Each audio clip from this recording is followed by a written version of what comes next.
Kumusta sa lahat mga kaibigan?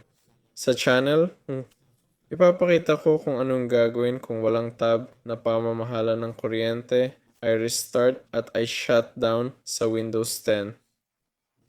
Para dito, buksan natin ang rehistro.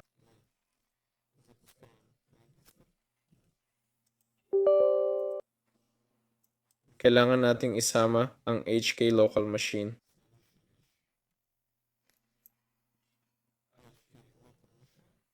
Susunod, buksan ang system.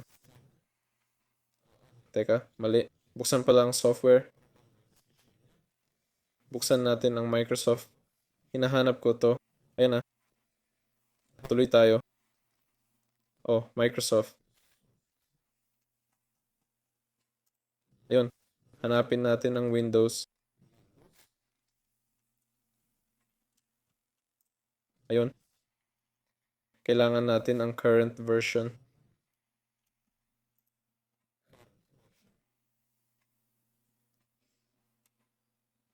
Sa current version, kailangan ng policies. Hanapin natin. Ayan na. Buksan natin to.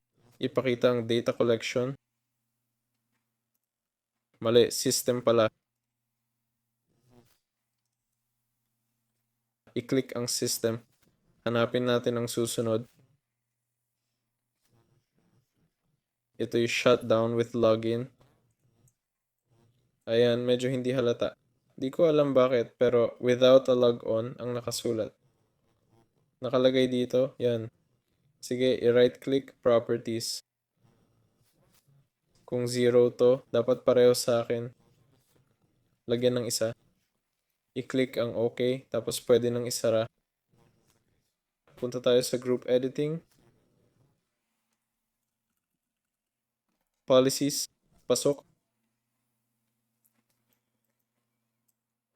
Buksan natin ang properties ng administrator.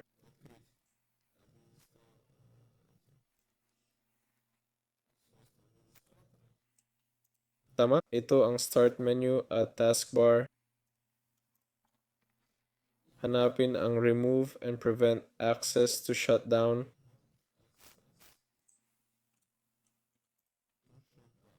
Ayan na.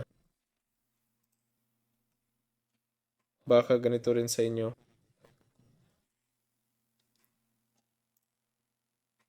Kailangan i-edit at i-disable to.